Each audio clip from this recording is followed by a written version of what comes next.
Muy buenas. Siguiendo con estas explicaciones de historia del derecho, vamos a hablar hoy de las cortes medievales y de su evolución en la Edad Moderna. Las cortes son una institución fundamental en la historia jurídica occidental que van a surgir en toda Europa,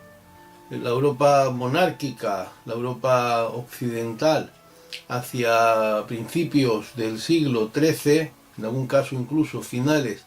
del siglo XII, en países, en reinos como los reinos peninsulares, los reinos cristianos peninsulares, es decir, reino de Castilla, León, reinos de Aragón, Cataluña, también en Francia, en Inglaterra, en Alemania, recibiendo diversos nombres, pero caracterizadas siempre por la presencia de la nobleza, del clero y de algún tipo de representación de las ciudades, formando una asamblea o un conjunto de asambleas, porque como veremos se reúnen por separado, cuya función fundamental es el asesoramiento del rey.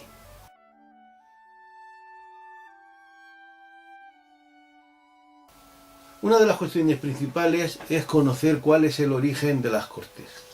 Según se ha visto prácticamente para todas las monarquías occidentales,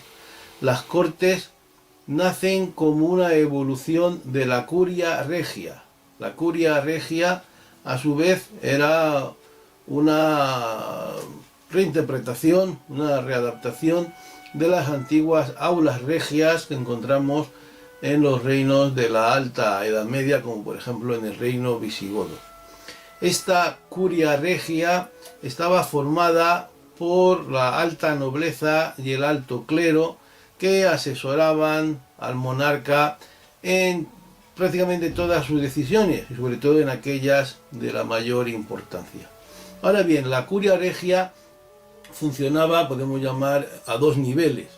Por una parte había lo que podemos denominar una curia ordinaria, que se reunía de una forma más o menos periódica, formada por aquellos más próximos al rey, los magnates de palacio, el alto clero, próximo a la capital o instalado en la capital del reino, que junto con el rey o dependiendo de él, lo asesoraban en cuestiones de administración general, también en cuestiones judiciales, planteando al rey las diversas soluciones a los pleitos planteados, pleitos de importancia obviamente, planteados ante el mismo, de manera que el rey contaba con un asesoramiento del máximo nivel. Lógicamente, el incremento de las cuestiones jurídicas llevará a que junto a los magnates vayan entrando en esta curia ordinaria también algunos letrados, irán increciendo a lo largo de la evolución de esta institución. De esta curia ordinaria, que se reúne, como decimos, en la corte siempre y en la proximidad del rey para tratar los asuntos más, podemos decir, habituales, más corrientes, de estas saldrán dos instituciones de complemento del monarca, como son el Consejo Real y la Audiencia Real. En algún caso, como en el caso de Castilla, se llamará Chancillería, por cuanto utiliza el sello de la Cancillería Real, y son los dos instrumentos, diríamos, de gobierno o de apoyo en el gobierno del rey a nivel administrativo y judicial, el Consejo Real, y normalmente estrictamente judicial, la Audiencia Real. Pero además de la curia ordinaria, en ocasiones, cuando la situación lo requería, se reunía también una curia extraordinaria, Este era un organismo mucho más solemne, una institución de convocatoria lógicamente más distante, más inhabitual, que se reunía para hechos concretos de la máxima importancia, y en él, por supuesto, que participaban todos los miembros de la curia ordinaria y otros magnates y alto clero que por su función no estaban en la corte, por ejemplo, gobernadores de provincias o altos mandos del ejército, los obispos o arzobispos de lugares distintos a la sede de la monarquía, que sí acudían a las reuniones de esta curia extraordinaria. Esta curia extraordinaria, ¿para qué se reunía? Pues, por ejemplo, para el caso de la jura del nuevo rey y al nuevo rey, o por ejemplo para aprobar el matrimonio del rey o de un príncipe heredero. Muy especialmente también se reunía en los casos de declaración de guerra y de paz, para escuchar del rey estos hechos, digamos, solemnes de gran trascendencia para todo el reino. También para aprobar o escuchar del rey la aprobación de tributos extraordinarios, tributos normalmente relacionados con guerras o con esfuerzos realizados por la monarquía, y también para, en algún caso, oír del rey la promulgación de normas de gran importancia, de fueros muy solemnes, de normas, digamos, que desbordan el carácter legislativo habitual que sí residía en la curia ordinaria. Si de la curia ordinaria hemos dicho que se van a evolucionar el Consejo del Rey y la Audiencia Real, o en el caso de Castilla, la Chancillería, de la curia extraordinaria saldrán las Cortes. Se considera por los autores que existen las Cortes como tales cuando, junto a la alta nobleza, o la nobleza, y el clero, se va a unir también una representación de las ciudades, que podemos decir de las ciudades del rey, es decir, aquellas que soportan en mayor medida los tributos reales. Para muchos autores, estas cortes nacen por primera vez en las Cortes de León de 1188, aunque no faltan, como es normal, otras opiniones relativas a su aparición más temprana en otros reinos, tanto de la península como en alguno exterior. Lo que sí que parece claro es que hay una relación entre la aparición de estas cortes y las necesidades presupuestarias de la monarquía, porque, como veremos y como es evidente, el origen de las cortes está relacionado con una cierta necesidad o debilidad de la monarquía.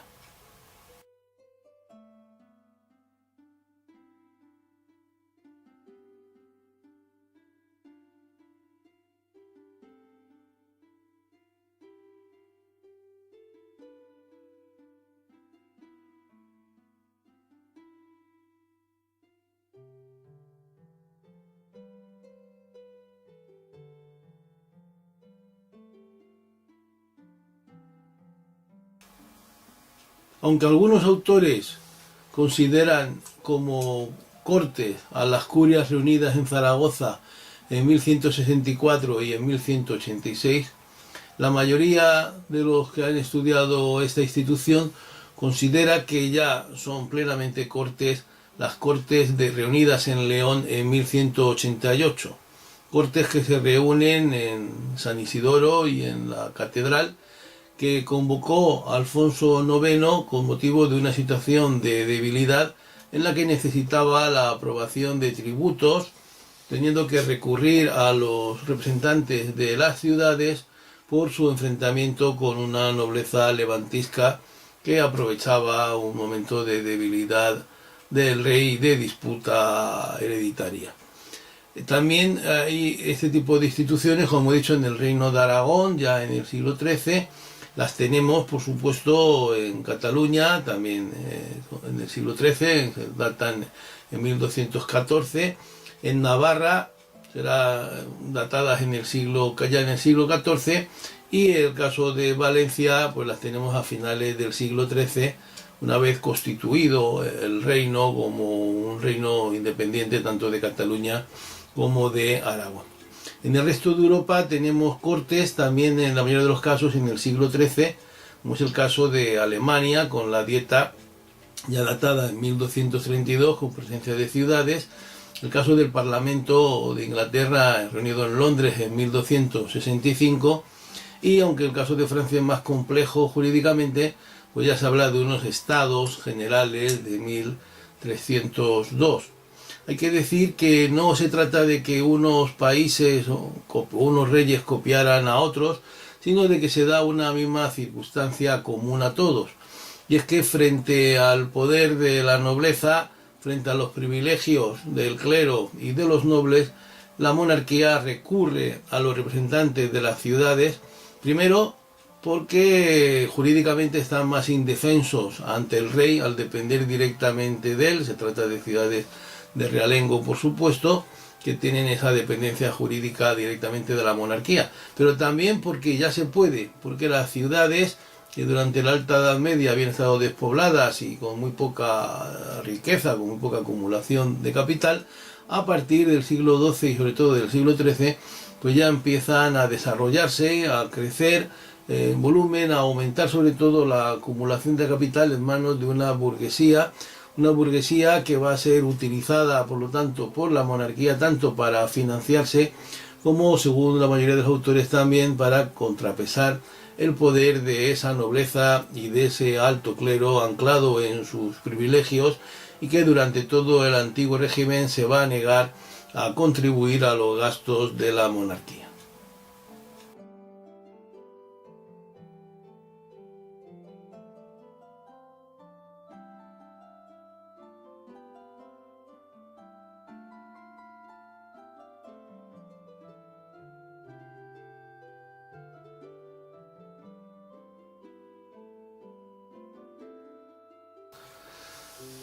Hemos visto el origen de las cortes, pero debemos plantearnos también cuál era su naturaleza. Más allá de las funciones concretas que tiene en cada momento y lugar, hay que ver qué función en general cubrían las cortes en este antiguo régimen. Muchos autores ya clásicos invocaban una frase del Código de Justiniano, de acuerdo con la cual lo que a todos afecta debe ser decidido por todos. Y la invocación de esta frase nos podría hacer pensar que para estos autores las cortes tenían una función representativa de establecer la legislación que afectaba a todos, y al hablar de todos pues podría entenderse un carácter incluso democrático, pero nada más allá de la realidad. Mientras que las cortes modernas, los parlamentos modernos se basan en el voto de todos los ciudadanos iguales, cuyo peso es el mismo, la sociedad estamental antigua del antiguo régimen está basada en la desigualdad. Ese todos no son los ciudadanos, ese todos de la frase de Justiniano no son los ciudadanos, sino que son los estamentos, es decir, los nobles, la iglesia, las ciudades y, por supuesto, el rey, parte esencial, no olvidemos, esencial de las cortes, sin el cual no existen propiamente cortes. Incluso las ciudades, que podemos entender que tienen una mayor representatividad del pueblo, de los ciudadanos, las ciudades no eligen democráticamente a sus representantes, ni todas las ciudades tienen número de representantes proporcional a su población, nada más lejos de la realidad. Eso es un privilegio de algunas ciudades estar en cortes, y dentro de las ciudades la elección de los procuradores también se hace por unas normas basadas en la desigualdad y de ningún caso democrático. Por lo tanto, la conocida expresión de Martínez Marina, estudioso de nuestras cortes antiguas, sobre todo las castellano-leonesas, en su famosa teoría de las cortes, de que las cortes eran un monumento a la soberanía del pueblo y una asamblea representativa, pues no respondían a la realidad. Es más, seguramente Martínez Marina sabía que no respondían a la realidad y que estaban motivadas únicamente por un contexto político muy concreto, que era el de el nuevo régimen constitucional que nacía con la Constitución de 1812 y que no se podía relacionar con la Revolución Francesa, por cuanto la Revolución Francesa había continuado con Napoleón y Napoleón había invadido España, y por lo tanto había que arraigar ese nuevo sistema político en nuestra historia, en nuestra tradición, y habría que vender de alguna manera que en el pasado sí que existía un sistema democrático representativo que había sido anulado por el absolutismo de los Austrias y de los Borbones, y que ahora lo que se hacía era recuperarlo. Más allá de esta opinión de Martínez Marina, todos los autores opinan, por lo tanto, que la función de estas cortes medievales era meramente consultiva, en mayor o menor medida, pero fundamentalmente consultiva, que por lo tanto, en definitiva, eran lo mismo que la curia extraordinaria, pero con la inclusión de ese tercer estado, pero que en ningún caso las cortes asumían nada de la soberanía del rey. El rey mantiene en el antiguo régimen su soberanía, y podemos entender que la cesión de soberanía del rey en las cortes o en el pueblo representado en las cortes es lo que da lugar al sistema democrático, mientras que en el antiguo régimen las cortes pueden limitar más o menos el poder real, pero en ningún caso asumir ni una parte de esa soberanía. Para Julio Valdeón, el poder de las cortes estaría relacionado estrechamente con el poder real, podemos decir inversamente relacionado con el poder real. Reyes poderosos hacen cortes débiles, y al contrario, reyes débiles dan lugar a cortes poderosas. Por eso, históricamente vemos que efectivamente las cortes, como ya dijimos, nacen en un momento de cierta debilidad de los reyes, pero sobre todo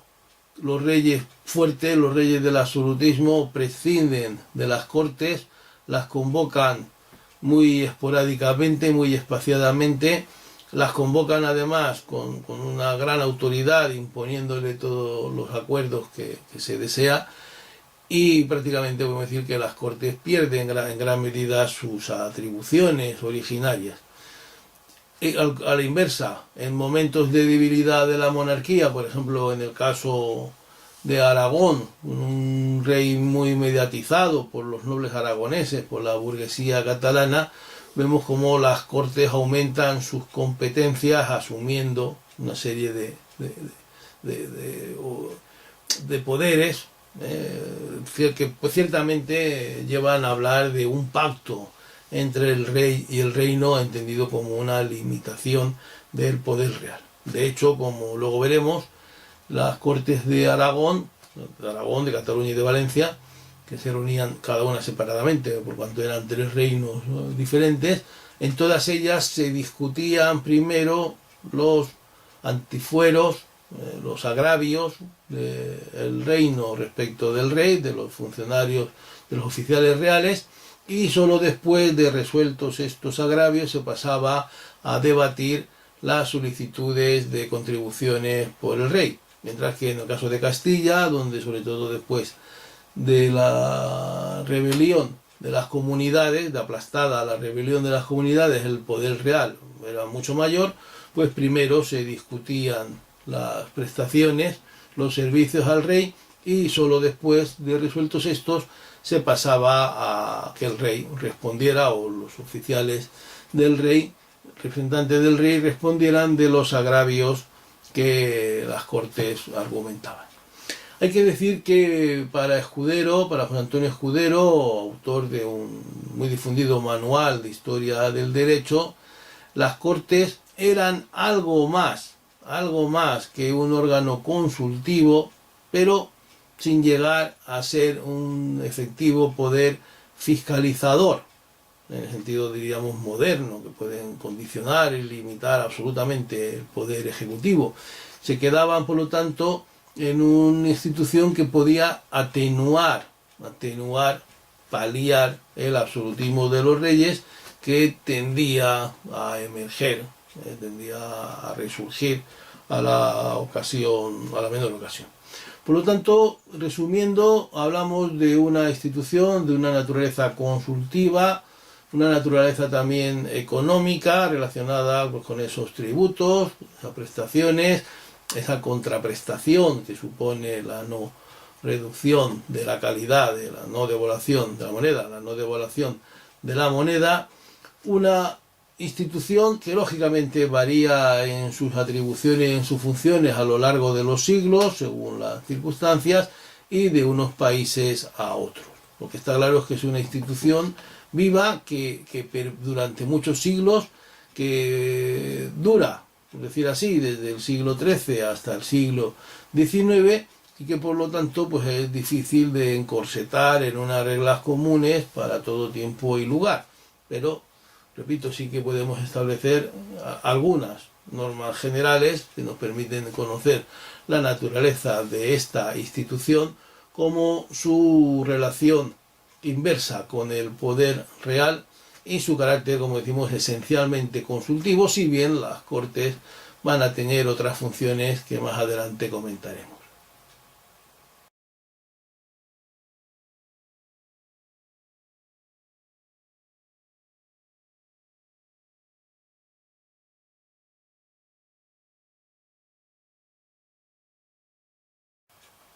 Un aspecto importante de las Cortes medievales y modernas es el de su composición. Obviamente las Cortes están formadas por los tres estados, los tres brazos o estamentos, el brazo eclesiástico, el nobiliario y el ciudadano o tercer estado o estado llano, como también se llamará. Pero también, y esto es muy importante, las Cortes están formadas por el rey. El rey las convoca, el rey las preside, el rey es quien aprueba, quien promulga la normativa propuesta en las Cortes, y por lo tanto no hay Cortes sin rey. Las Cortes serían, por lo tanto, como se dijo en alguna ocasión, la institución que reúne al rey con el reino. Pero sin rey no hay Cortes, y el rey es parte sustantiva, fundamental de esta institución. Obviamente vamos a dedicar la atención a los tres estados, pero antes tenemos que decir que las Cortes son instituciones no del rey, sino del reino. Quiere decir ello que en cada uno de los reinos que forman la monarquía, que tienen su propia, no olvidemos, su propia situación jurídica, su propia normativa, sus propias instituciones, por lo tanto, funcionan unas Cortes diferentes. Esto quiere decir que, por ejemplo, en el reino de Aragón, la corona de Aragón, funcionarán unas Cortes en Aragón, otras Cortes para el Principado de Cataluña y otras Cortes en el reino de Valencia. Cada una de ellas lo hará de manera independiente desde la aparición de las Cortes hasta su refundación, digamos, en el caso de la Corona de Aragón, su inclusión después de la nueva planta en las Cortes de la monarquía española, que serán unas, con la excepción de Navarra, que mantendrá sus Cortes antiguas hasta el Estado moderno. Por supuesto que esto también era así en origen en Castilla-León. Habían unas Cortes de Castilla y unas Cortes de León que funcionaban separadamente. Cuando estos dos reinos se independizan, en el momento después de haber estado unidos, aparecen las Cortes, como dijimos en el 1188, funcionan de forma separada durante gran parte del siglo XIII, pero después de la unificación con Fernando III llegará un momento, y ya con carácter definitivo desde el siglo XIV, en que funcionen unidas. Y prácticamente podemos decir que a todos los niveles institucionales Castilla y León van a formar una sola corona, y la mejor prueba de ello es la fundación de estas Cortes, la reunión conjunta de las ciudades dependientes del rey, mientras que en el caso, como hemos dicho, de la Corona de Aragón, el funcionamiento es independiente. El caso de Baleares es diferente. cada una de las islas, de las grandes islas de las Baleares, va a funcionar más como una ciudad, con un concejo, aunque en el caso de Mallorca, por su tamaño, funcionarán dos consejos, un consejo para la ciudad y otro para las villas, es decir, para el resto de la isla, aunque también en alguna etapa los mallorquines participarán en las Cortes catalanas, concretamente.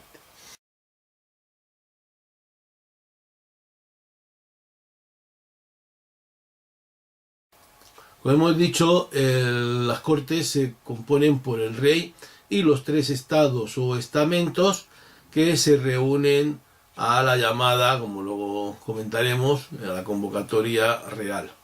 Normalmente estaba el rey, pero podía darse el caso de que por minoría de edad o por ausencia, pues hubiera un regente o un lugarteniente real. Los tres estados destacaba primero el brazo nobiliario, aunque formalmente es el segundo estado. En el brazo nobiliario estaban representados todos los nobles titulados, sobre todo al principio, que eran relativamente pocos, y podían estarlo también los nobles no titulados, hidalgos o caballeros. En Castilla, dado su alto número, esto era totalmente inviable, pero por ejemplo en Aragón, donde el número de no titulados era mucho más reducido, pues tenemos que hasta el final hay un brazo, un estamento de los ricos homes, es decir, del alto clero, junto a un cuarto brazo donde están los caballeros. En Valencia durante algún momento también funcionó este brazo separado de caballers, como se llamaban, pero pronto se agruparán en un único brazo tanto la alta nobleza como la pequeña o baja nobleza. La nobleza era muy importante mantener sus privilegios, de manera que se mantenía como una cuestión de honor, por ejemplo, hechos como que la familia Lara hablara en primer lugar respondiendo al discurso del rey. Hablamos del caso de Castilla. Respecto a la iglesia, pasaba algo muy parecido. La iglesia estaba representada por el alto clero, todos los arzobispos, por supuesto, los obispos de los grandes obispados, los representantes de las grandes abadías, que las habían en Castilla. En caso de Aragón, por supuesto, en cada una de las cortes estaba el arzobispo de la capital, de Zaragoza, de Barcelona y el de Valencia, así como los abades de los grandes monasterios de fundación real, y luego pues estaban los obispos, prácticamente en el caso de los reinos de Aragón, que estaban todos, y en el caso de Castilla pues estaban los de los principales obispados, dado su elevado número. También ellos mantenían su protocolo, sus preferencias. Por ejemplo, en el caso de Castilla y León, el arzobispo de Toledo, que ocupaba el primer lugar en el protocolo eclesiástico por ser primado de España, era quien respondía a ese discurso del rey. Y en el caso de las ciudades, hay que decir que las ciudades que estaban representadas eran exclusivamente las ciudades de realengo.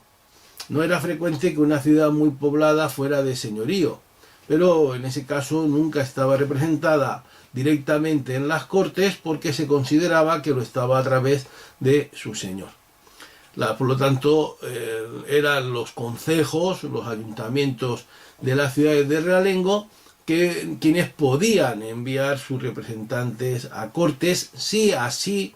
sus procuradores, que era como se llaman, si así eran convocados por el rey, porque las ciudades en sí mismas no tenían tanto un derecho a estar en cortes como un privilegio que el rey en algún momento les había concedido. Hay que decir que en ningún caso, como ya se ha referido, se puede hablar de una elección democrática, sino que el concejo, de acuerdo pues con sus protocolos, ordenanzas, nombraba generalmente dos representantes que acudían a la ciudad donde se habían convocado las cortes a trasladar la opinión de ese concejo con una especie de mandato, como luego veremos, imperativo. ¿Quiénes iban? Pues obviamente iban personas de preparación, personas de alto rango, de manera que lo habitual es que fueran exclusivamente pues de la nobleza urbana o de la alta burguesía comercial, personas con también intereses económicos a la hora de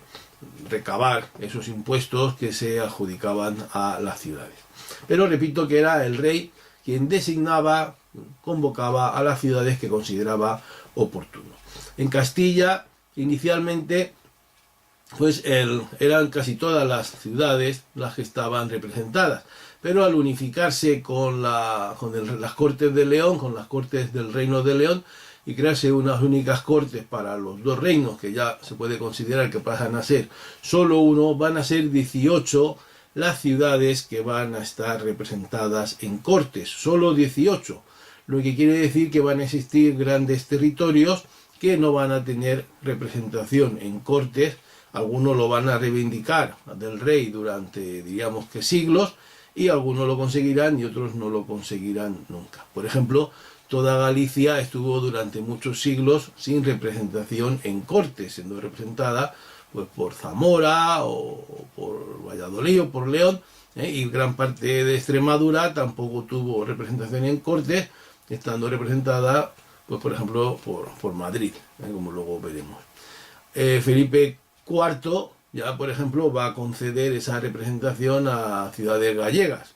Las ciudades, en el caso de Castilla-León, con representación en cortes, son siempre León y Burgos como cabezas de reinos, luego ciudades entonces muy importantes, como en el caso de Soria, Segovia, Cuenca, Salamanca, por supuesto, Zamora, Toro, una ciudad poco significante, pero entonces muy importante, Ávila, Valladolid, como se ve, una mayoría del núcleo duro, digamos, de Castilla la Vieja, de la cuenca del Duero. No hay ciudades asturianas, que se considera que las representa León, tampoco las hay cántabras, que están representadas en este caso por Burgos, ni como decíamos, gallegas, que van a estar durante muchos siglos representadas en una parte por Zamora y en otra por León. También las ciudades extremeñas, como hemos dicho, estarán representadas en la parte sur por Madrid y la parte norte por Salamanca. De Castilla la Nueva tenemos la ya referida Madrid, incluso, por supuesto, antes de ser capital del reino, Guadalajara, Toledo, por supuesto, más tarde, después de la conquista por Alfonso X, estará Murcia, y de Andalucía, a la conquista de Fernando III y a la consolidación con su hijo Alfonso, tenemos la representación de Sevilla, la ciudad posiblemente más poblada ya a finales de la Edad Media y durante la época de los Austrias, la de Córdoba, la de Jaén, y tras su conquista, otra gran ciudad muy poblada, la de Granada como cabeza de ese reino. Era tradicional que los de Burgos hablaran en primer lugar, considerarse cabeza de Castilla, y en cuanto que se consideraba que Castilla tenía cierta prevalencia sobre León. Sin embargo, desde una fecha relativamente temprana, tras su conquista, los del Toledo reivindicarán este privilegio,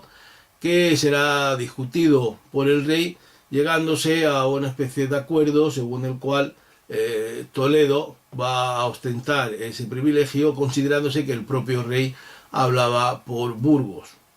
Pero esto, bueno, era algo habitual, que también los procuradores fueran a las cortes con un mandato en el que sus concejos les exigían incluso que se sentaran delante de alguna ciudad rival para manifestar pues la mayor antigüedad, el mayor fuero, la mayor categoría de una ciudad respecto a otros. En el caso de Valencia tenemos que Valencia capital, lógicamente por su gran población y su porcentual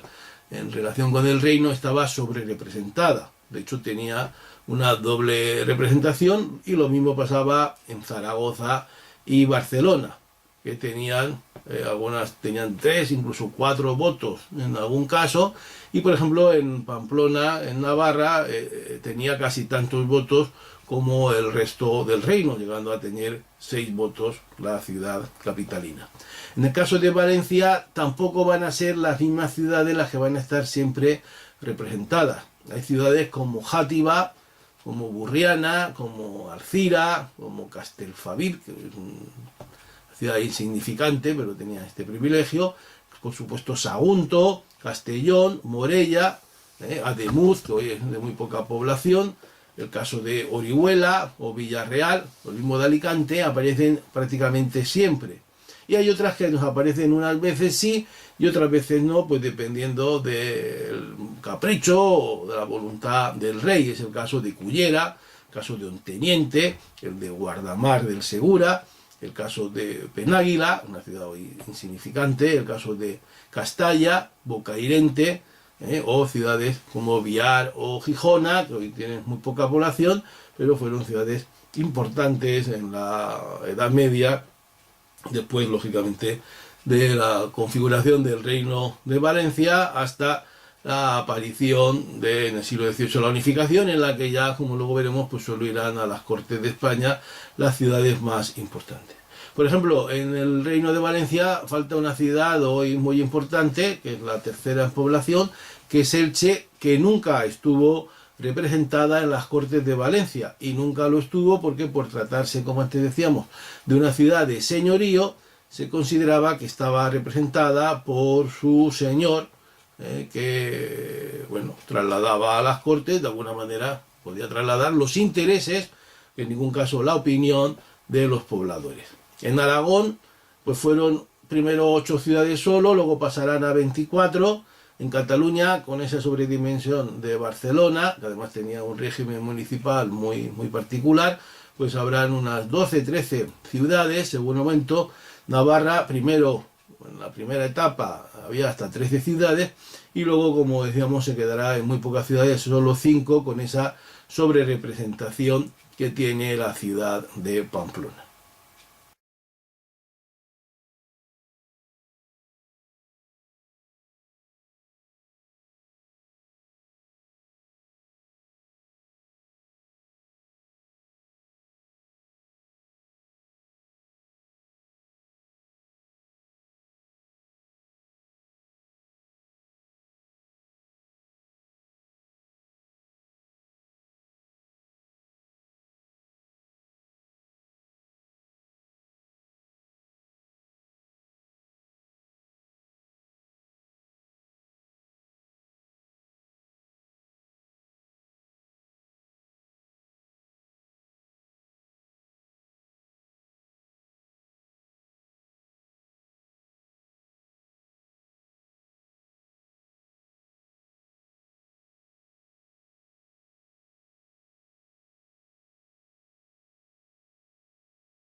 En cuanto a los representantes de las ciudades, hay que decir que su función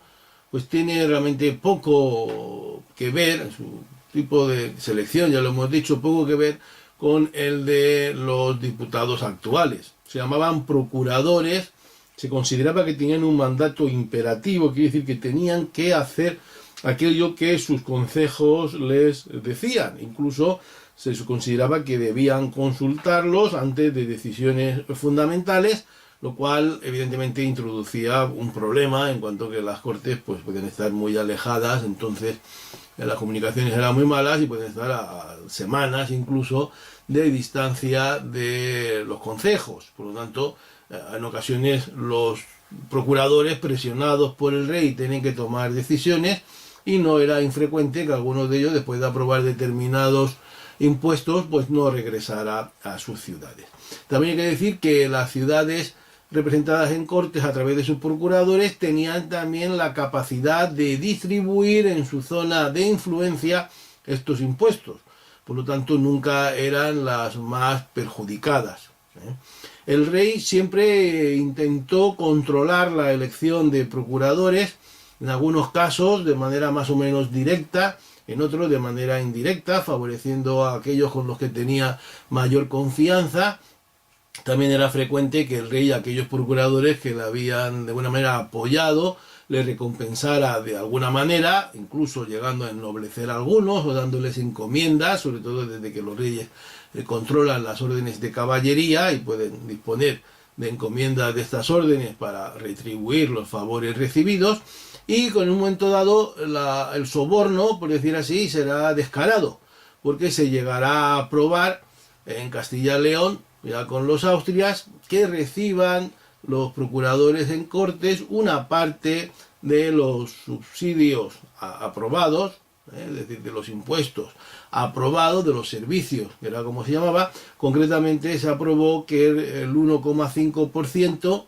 se dedicara a sufragar los gastos de los procuradores durante el tiempo de reunión de las Cortes, para que no fueran tan, en teoría, para que no fueran tan gravosos para las ciudades. Pero en la realidad esto implicaba que cuanto más servicios se aprobaran, más dinero podían recibir estos procuradores. En Aragón, por ejemplo, cada procurador contaba con un salvoconducto que le permitía desplazarse por el reino, y en todos los casos era frecuente que se aprobara una cierta inmunidad para los procuradores, con la finalidad de que no pudieran ser detenidos por los oficiales reales, alterando así el régimen de mayoría, aunque las mayorías no funcionaban como en la actualidad.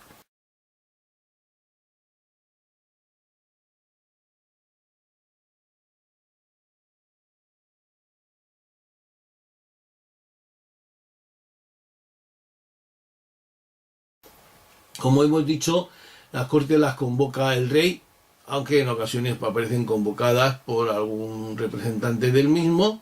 y se constituyen con el rey presente. Como hemos dicho, el rey realiza el primer discurso, el discurso de presentación,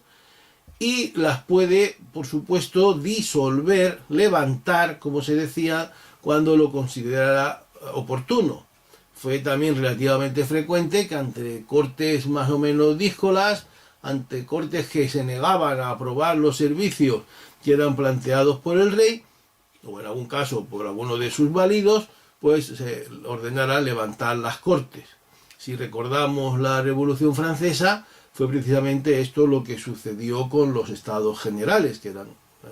a modo, como hemos dicho antes, de las Cortes españolas. Cuando el rey se da cuenta, en este caso Luis XVI, que los Estados Generales, que el tercer Estado quiere utilizar esa reunión de los Estados Generales en Versalles para modificar su función de aprobar unos servicios, que era para los que se habían reunido, y quieren constituirse para hacer, constituirse en asamblea legislativa para hacer una constitución, pues manda su disolución. Y es cuando estas Cortes, recordemos que se reúnen, estos Estados Generales, se reúnen en el llamado juego de la pelota y se constituyen en Asamblea Nacional Constituyente, juramentándose, no se olvide, el no disolverse hasta tener una constitución. Pues esto demuestra lo que decíamos, que el rey podía disolverlas, pero en este caso concreto pues se negaron, y de alguna manera fue el momento, no la toma de la Bastilla, sino que este fue el verdadero momento en que se produjo la ruptura de la legalidad del antiguo régimen. Las Cortes no tenían un periodo obligatorio de reunión. Fue una reivindicación antigua de prácticamente todos los estados, el conseguir que las Cortes se reunieran cada tiempo determinado. Incluso en el caso de Aragón, Pedro III, en 1283, se comprometió a reunir las Cortes por lo menos una vez al año, pero incumplió totalmente posteriormente esa promesa. Es decir, cuando se sintió fuerte, pues fue lo suficientemente hábil para no ceder a esa reunión anual, que lógicamente hubiera supuesto una mediatización de su poder, porque el poderse reunir o el deberse reunir cada año implicaba de alguna manera un control periódico. Por ejemplo, en Castilla, Pedro el Cruel estuvo 7 años sin reunir las Cortes, Alfonso XI 9, y los reyes católicos ni más ni menos que 18 años sin reunir las Cortes, y cuando las reunían, pues muy mediatizadas para conseguir de ellas pues aquello que se proponían, por ejemplo, los servicios necesarios para la conquista de Granada.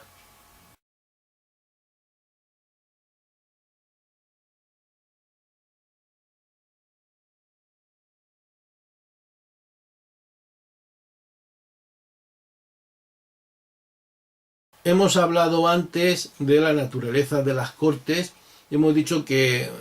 más allá de las polémicas que pueden existir entre la historiografía, entre los historiadores, que tenía básicamente una función consultiva. Ahora, esto no quiere decir que no tuvieran una serie de competencias, que no son exactamente iguales en todos los reinos, pero una serie de atribuciones dentro de esta función consultiva del rey, que podemos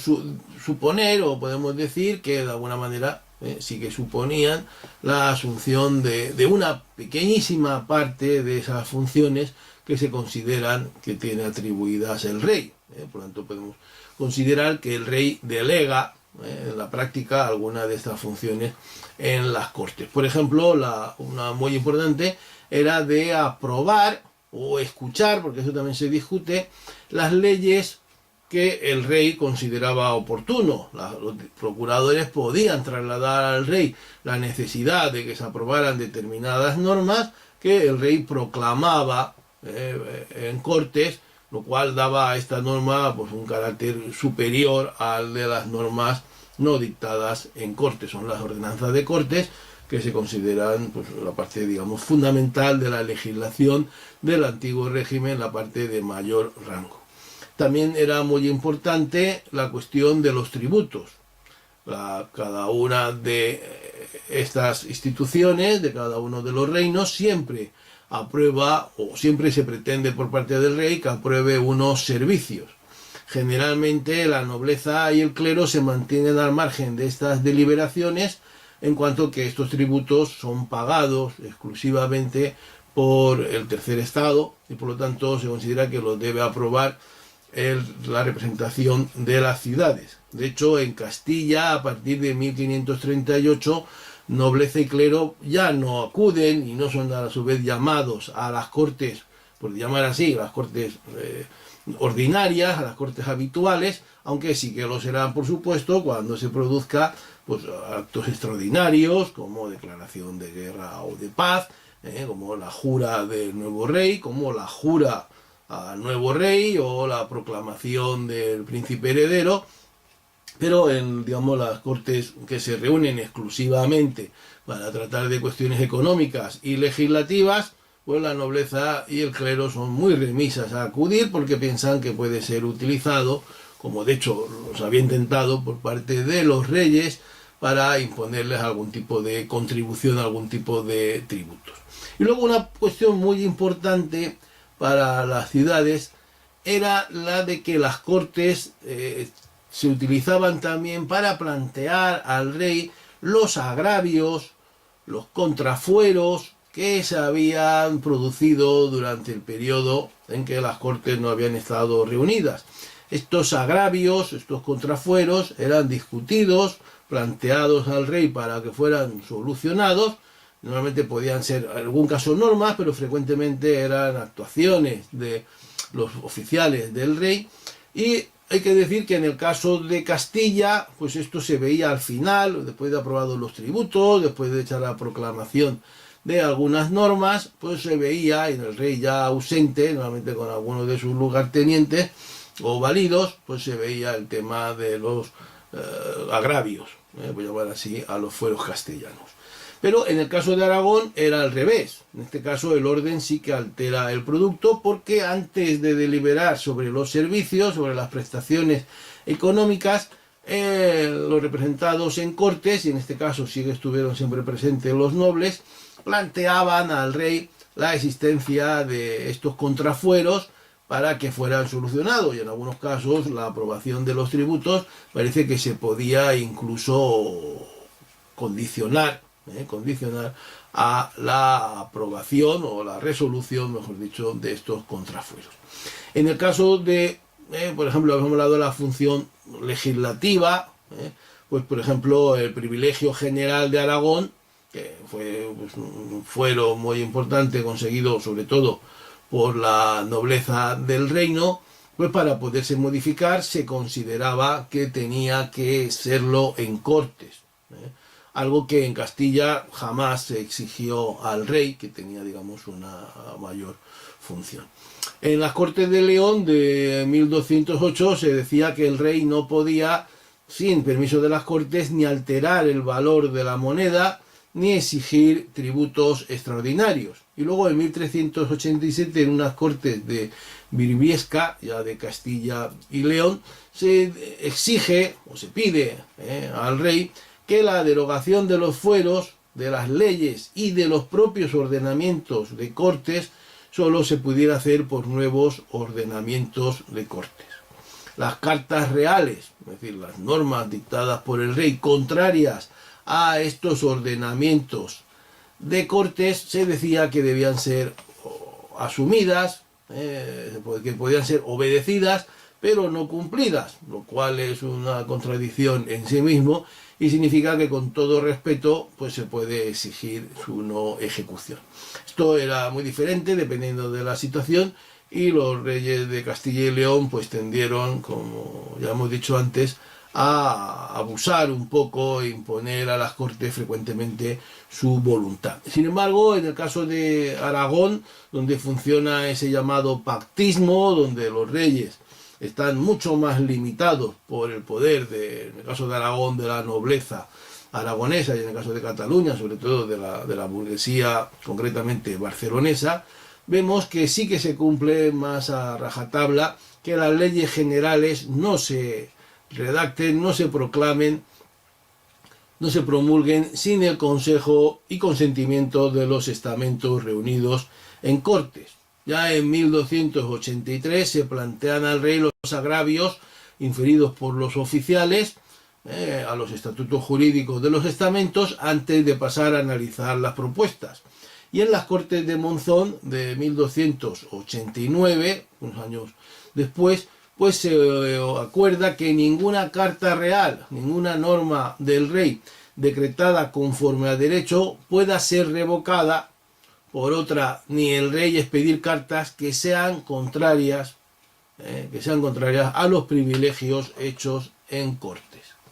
Por lo tanto, se consideraba, en el caso de Aragón, sí que se va de alguna manera a mantener este pactismo y este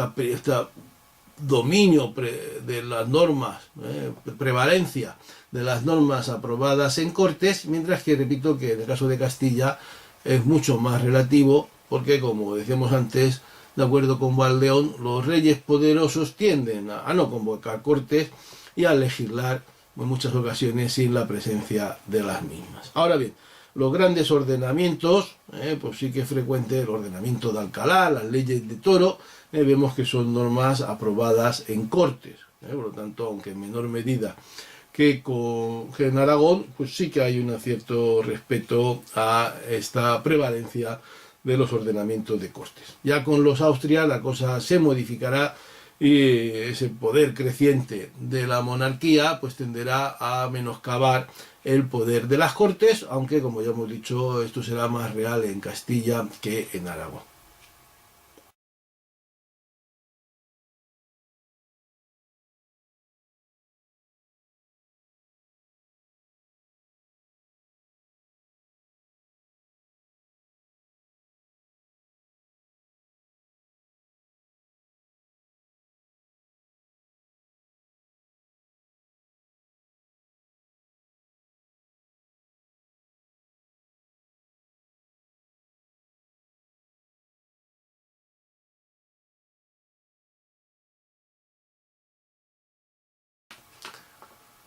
En cuanto al régimen de sesiones, ya hemos dicho que las Cortes se convocan por el rey que las preside, no hay una duración predeterminada, se considera que van a durar lo que sea necesario y en última instancia lo que el rey considere oportuno.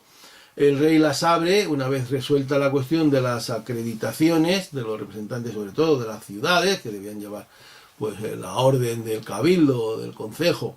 autorizando a determinadas personas a representarlo, y el rey hacía ese discurso de apertura, que era un discurso de proposición, en el que se planteaban las circunstancias del reino que hacían necesarios determinados tributos o las que hacían necesarias determinadas leyes, determinadas normas. Después el rey era contestado por los representantes de los tres brazos, de acuerdo con ese protocolo al que antes nos referíamos, en el caso de Castilla, por la nobleza, la familia Lara, el arzobispo de Toledo, luego representante de Burgos o Toledo, conforme hemos dicho anteriormente, y después ya las cortes pasaban a reunirse por separado, cada uno de los brazos, de manera que no había una deliberación conjunta, y cada una de ellas, aunque lógicamente consideraba que el presidente era el rey, el presidente nato, pero el rey en ningún caso, por decir así, se rebajaba a presidir la deliberación de ninguno de los estamentos, sino que ellos nombraban a un presidente, a veces con ese carácter protocolario al que nos hemos referido, y ese presidente dirigía el régimen de sesiones y se discutían las cuestiones hasta alcanzar una mayoría. Esto de las mayorías es un tema controvertido. No hay un acuerdo por los historiadores de qué mayorías hacían falta en qué estamentos, hay una gran diversidad, pero en general se considera que no se trataba tanto de imponer votaciones por una mayoría determinada como en llegar a consensos, a situaciones, compromisos que fueran asumidos por la inmensa mayoría y aprobados pues más o menos de una manera, como decimos, consensuada, tácita muchas veces, de los allí representados. Pues, obviamente el rey hacía todo lo que podía por manipular, por dirigir estas deliberaciones y conseguir que se aprobaran sus planteamientos, pero también era frecuente que el rey, a través de aquellos que de alguna manera tenían mayor confianza, que los que tenían mayor confianza, pues negociara la posibilidad de ceder en algunas cuestiones para conseguir un apoyo y no tener que imponer o que levantar las cortes, tal como antes comentábamos. En Aragón hay que decir que había Justicia de Aragón, que tenía pues una función muy particular, que resolvía los agravios durante el régimen en que las cortes no estaban reunidas. Y en Cataluña y Valencia también había un síndico de greuges, pero no tenían el poder que tenía el Justicia aragonés. Por lo tanto, esos agravios, esos contrafueros se llevaban directamente siempre a las cortes por estos síndicos para la resolución por parte del rey. Y luego, dentro de las cortes había unos representantes que negociaban con los otros brazos, porque lo que se pretendía por la monarquía era que aquellas cuestiones que competían a todos, porque los impuestos ya hemos dicho que competían solo al tercer brazo, al tercer estado, pero a las otras cuestiones pues había una especie de negociaciones por representantes de los tres brazos ante el rey, donde se intentaba llegar a esos consensos que no siempre fueron posibles, pero se puede entender que sí la mayoría de las veces.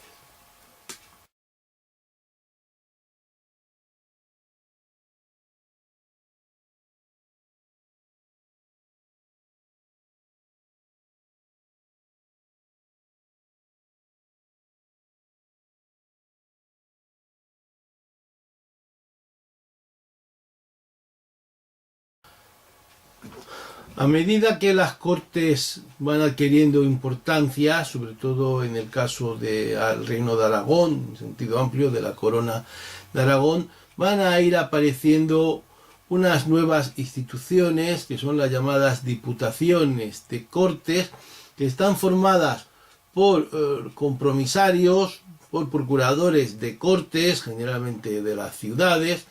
y que están relacionadas sobre todo con el cobro de los impuestos que se han aprobado en Cortes. Esta institución nació en Cataluña con la intención de que el rey no conociera o no gestionara directamente el cobro de estos impuestos que eran cobrados por unos funcionarios dependientes de esta institución y luego trasladado a la Hacienda Real. Esta era la Diputación General, o también llamada Generalitat, de donde nacerá esta denominación que tendrá con el tiempo la institución o la generalidad de las instituciones autónomas del reino. Esto se produjo ya en el siglo XIV. Y luego en el siglo XV tenemos que esta institución, que también velaba por el cumplimiento de los reyes, de aquellos acuerdos que se habían adoptado, sobre todo en relación con los llamados agravios a los que antes nos referíamos, Esta institución, como decimos, pasará enseguida a los otros reinos de la corona aragonesa y la encontramos ya en el siglo XV, tanto en Zaragoza, en la llamada Diputación del Reino, o en Valencia con la misma denominación, Diputación del Regne, en la que tenemos pues, unos representantes, miembros de las últimas cortes, que hasta la reunión de las nuevas, es decir, durante todo el periodo comprendido entre dos convocatorias, pues velan por el cumplimiento de esos acuerdos y por la recaudación de esos tributos. Esta institución no llega a Castilla hasta el siglo XVI, donde nace también en 1525, concretamente relacionada con el cobro de determinados servicios, sobre todo de las llamadas alcabalas y las tercias. Ya en el siglo XVII también se encarga del cobro del servicio de millones, pero hay que decir que frente a esa mayor independencia que tuvo en Aragón, esta institución estaba muy mediatizada por estar sometida directamente al Consejo de Castilla. Por lo tanto, no cumplió en ningún caso esa función de protección del fuero que sí que tenía en Aragón. Donde sí que consiguió, sin embargo, un gran protagonismo y un gran poder fue en Navarra. En Navarra también es tardía, también es del siglo XV, hay algún antecedente del siglo XV, pero en realidad se trata de una institución ya consolidada en el siglo XVI, donde primero hay 5 representantes de la corte, luego serán 7, todos ellos con residencia lógicamente en Pamplona, que se van a encargar de la organización del cobro de los servicios aprobados por las cortes anteriores. Sin embargo, su función va a ser mucho mayor en el sentido de moverse hacia la misma que tiene en la Cataluña originaria de esta institución, pero también, aunque en menor medida hay que decirlo, en Aragón y en Valencia, y van a vigilar ante el representante del rey, es decir, ante el virrey, el cumplimiento del derecho navarro, de los fueros de Navarra, de manera que van a denunciar continuamente cualquier incumplimiento, cualquier agravio, y van a llegar incluso a ostentar el derecho al llamado pase foral. Este pase foral implicaba que se revisaban por esta institución las órdenes reales que llegaban de Madrid y se acordaba que se cumplieran. En el caso de que estas órdenes no se ajustaran a los fueros, se realizaba la fórmula del obedézcase pero no se cumpla y se devolvían a Madrid para que fueran de nuevo estudiadas por los funcionarios, por los hombres del rey. Este llamado pase foral también lo tenían cada una de las 3 provincias vascongadas, que cada una de ellas tenía su propia diputación, que funcionaban de manera independiente unas de otras, y en algún caso también llegó incluso a las Indias. Por lo tanto, tenemos que esa diputación permanente que nace en Cataluña se va a extender a todos los reinos, pero no en todos los reinos tiene las mismas funciones, mucho mayores en aquellos reinos de Aragón y Navarra que tienen un derecho foral más arraigado, donde el poder del rey, como hemos dicho reiteradas veces, está más limitado, y una función estrictamente recaudatoria para el caso de Castilla-León.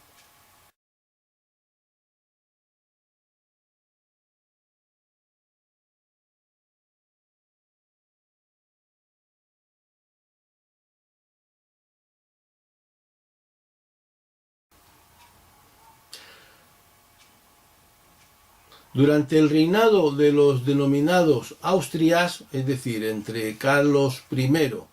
y Carlos II, a lo largo de los siglos XVI y XVII, igual que con los reyes católicos, las cortes se van a seguir reuniendo, cada una de ellas de forma independiente de las demás. Es decir, habrá unas cortes unificadas para los reinos de Castilla y León, que ya son un solo reino a todos los efectos. Habrá otras cortes para el reino de Navarra y habrá otras cortes para cada uno de los 3 reinos de Aragón.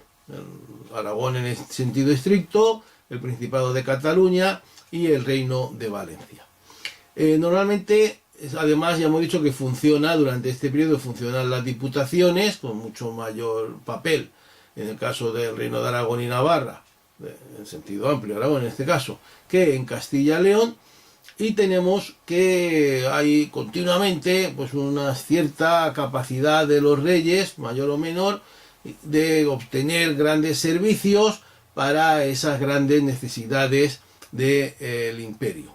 Hay que decir, sin embargo, que en el periodo de mayor esplendor, o por decirlo de otra manera, de mayores necesidades económicas por los gastos de armamento y mantener el prestigio de la corona en los campos de batalla y diplomáticos de toda Europa, pues los reyes van a contar con otros recursos financieros, sobre todo con el oro y la plata que vienen de América, y eso va a hacer que algunos de los reyes estén mucho tiempo sin reunir a las cortes, pero cuando las reúnen los hacen siempre con esa intención de obtener los necesarios servicios. Por ejemplo, debemos recordar que el conde duque intentó aplicar su famosa unión de armas, que era una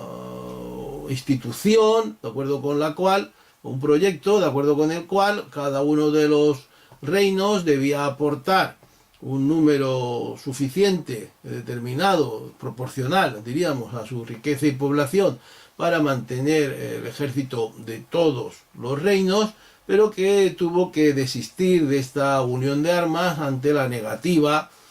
taxativa, sobre todo de las Cortes reunidas en Barcelona, el rechazo parcial de las reunidas en Zaragoza, y esto acabó el conde duque levantando las Cortes y buscando otras fuentes de recursos económicos que no consiguió, y que en última instancia fue la causa de la grave crisis vivida en 1640 y ya el inicio de la decadencia de ese denominado Imperio Español.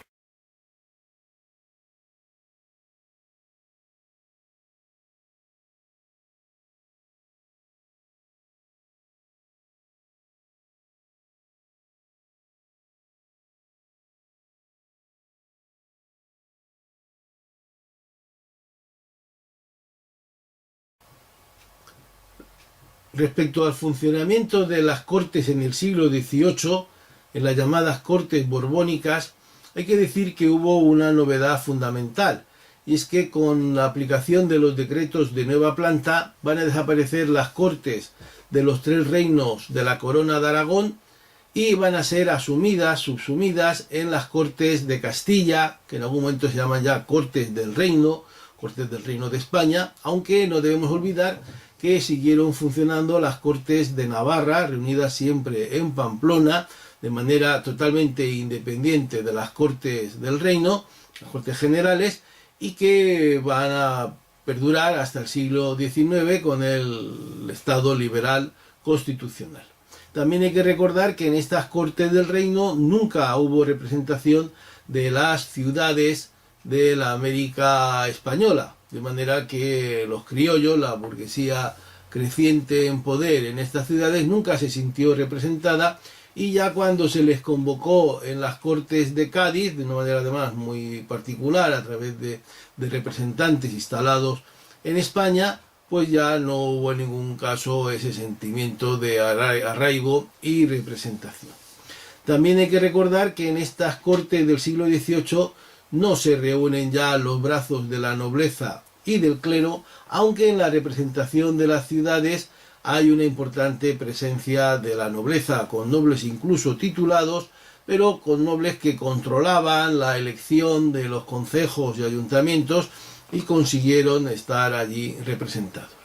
En cuanto a las ciudades representadas, pues por ejemplo en las del año 89, que posiblemente son las más importantes como veremos, pues había 19 ciudades de la corona de Castilla y 17 de la suma de los tres reinos de la corona de Aragón. Se convocaron concretamente 5 cortes, las cortes de 1709 y 1712, donde sí que hay representantes de Valencia y Aragón, pero no de Cataluña, y las más importantes ya de 1724, donde sí que están representantes de Cataluña, y las de 1760 y 1789. En la de 1712 se aprobó la llamada Ley Sálica y también la renuncia de Felipe V a la corona de Francia. Pero las más importantes de todas ellas fueron las dos últimas, la de 1760, que son las primeras de Carlos III, porque en ella se planteó el llamado Memorial de Greuches, por el que algunos procuradores, una parte importante de los procuradores de los tres reinos de la corona de Aragón, pidieron una mayor individualización política de estos viejos reinos, lo cual fue rechazado de plano por el rey. Pero las cortes más importantes del siglo XVIII, sin ninguna duda, fueron lo que podemos llamar las últimas cortes del antiguo régimen, aunque no debemos olvidar que las cortes de 1812 se convocaron como unas cortes del antiguo régimen, y en esta de 1789, convocadas antes del estallido revolucionario francés, pero en un momento ya de cierta inestabilidad en el país vecino, pues se van a aprobar determinadas decisiones, normas muy importantes en el futuro de la monarquía española, como fue la derogación de la ley sálica, que decíamos que se había aprobado en 1712, norma que fue derogada, pero cuya derogación no fue promulgada. En realidad no fue promulgada hasta los últimos años del gobierno de Fernando VII, cuya juramento como príncipe heredero fue en realidad el motivo de convocatoria de estas cortes. En estas cortes también se plantearon cuestiones relativas a la limitación de los mayorazgos,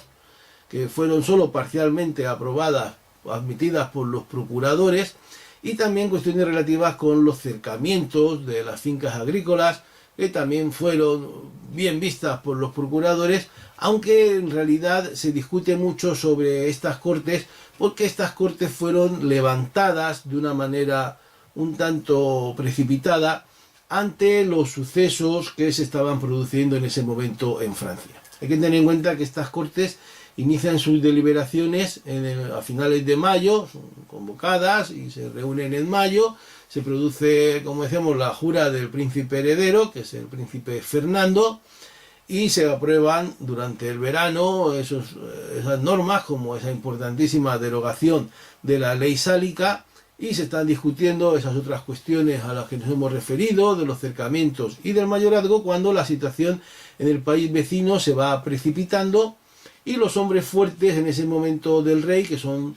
Campomanes y Floridablanca. Campomanes es el presidente, Floridablanca es quien dirige,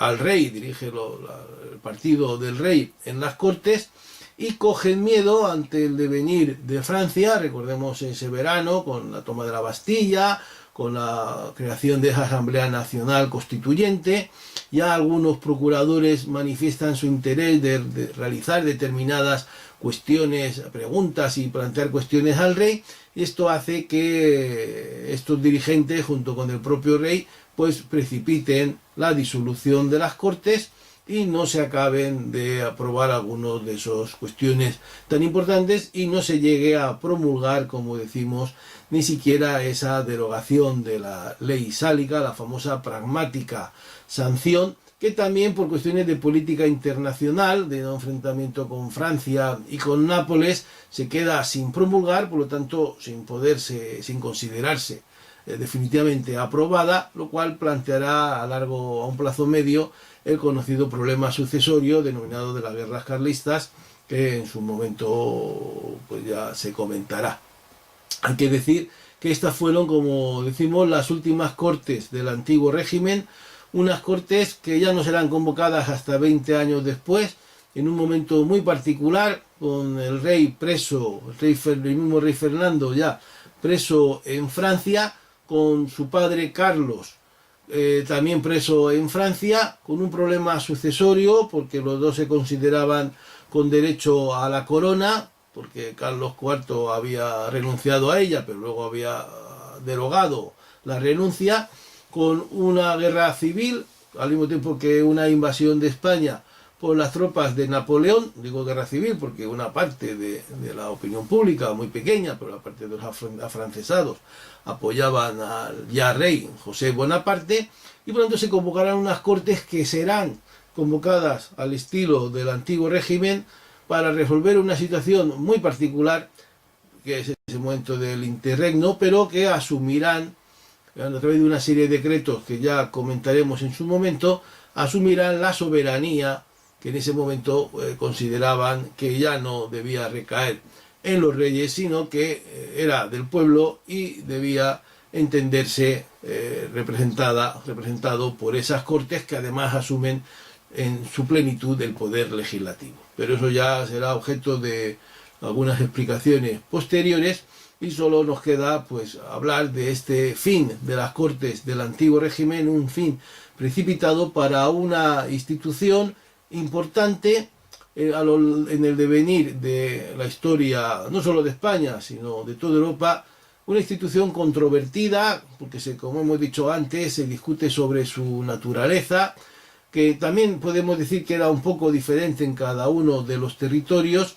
pero que nunca, a pesar de esa tesis que Marina defenderá en su famosa obra de teoría de las cortes y de esos estudios sobre las cortes antiguas de Castilla y León y otros que habrá de otros autores como Capmany sobre el caso de las cortes de la Corona de Aragón, pero podemos decir que aunque en la Corona de Aragón sí que mediatizaron, como hemos dicho, mucho más el poder real a través de ese pactismo fraguado sobre todo en esas diputaciones que tenían pues, una cierta capacidad de limitación del poder de los reyes y en mucha menor medida en Castilla, pero en ningún caso, recordemos, hubo esa cesión de soberanía, una asunción de soberanía que solo veremos en ese momento de las cortes reunidas en Cádiz con el rey preso, con el rey ausente en Francia, que posibilita pues, un acto verdaderamente revolucionario como es quitar a las reyes a soberanía y asumirla las cortes en nombre del pueblo.